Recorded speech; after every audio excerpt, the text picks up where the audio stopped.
है कि कंगना रनौत को लेकर विवादित बयान दिया। उन्होंने कहा है कि कंगना रनौत का तजुर्बा है, रेप कैसे होता है। इस तरीके से किसी के लिए बोलना, आप किसी की बातों से सहमत या असहमत हो सकते हैं, पर पलट कर उसको इस तरीके से जवाब देना ये कहीं से भी उचित नहीं है।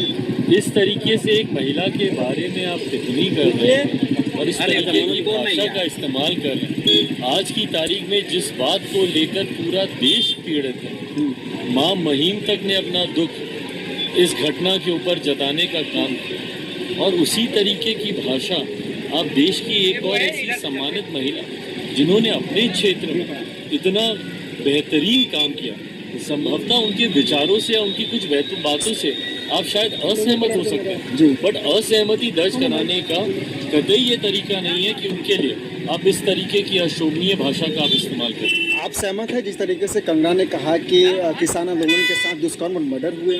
मैं बिल्कुल भी मैं सहमत नहीं हूँ और इस बात को लेकर उनकी पार्टी भी अपनी चिंता जाहिर कर चुकी है। बट ठीक है, जैसा मैंने कहा कि ये व्यक्ति के अपने विचार हैं, पर अगर कोई दूसरा उन विचारों से असहमति दर्ज कराने के लिए उससे ज़्यादा निंदनीय भाषा का इस्तेमाल करे, ये भी आरजेडी ने ऑफर दे दिया है आपको तेजस्वी के साथ आकर काम करने के लिए कर। अरे भाई, कहाँ किस बात को ऑफर और क्यों ऑफर?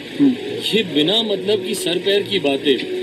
मैं इस बात को कई बार कह चुका हूँ और इस बात में कहीं जब मैं इस गठबंधन का हिस्सा नहीं भी था, एनडीए का हिस्सा नहीं भी था, तब भी मेरा पूरा समर्पण मेरे प्रधानमंत्री नरेंद्र मोदी जी के लिए था। और आज तो मैं इस गठबंधन का न सिर्फ हिस्सा हूं बल्कि सरकार का भी हिस्सा हूं।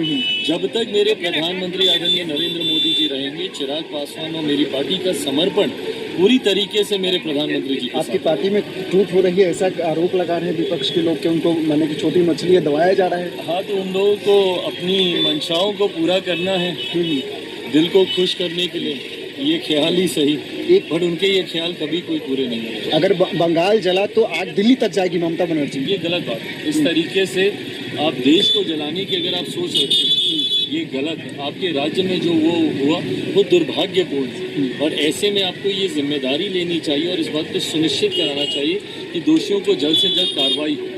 ये भी आपको सुनिश्चित कराना चाहिए कि क्या पॉलिटिकल कैडर को सरकारी व्यवस्था का हिस्सा बनाने की वजह से इतनी बड़ी घटना को अंजाम मिला। इन तमाम बातों की जांच होनी चाहिए। दोषारोपण एक दूसरे पर उंगली उठाने की बजाय अगर मुख्यमंत्री जी वहाँ पर उस पीड़ित परिवार को इंसाफ दिलाने में अपना ध्यान केंद्रित करेंगे तो संभवतः भविष्य के भी हम लोग उदाहरण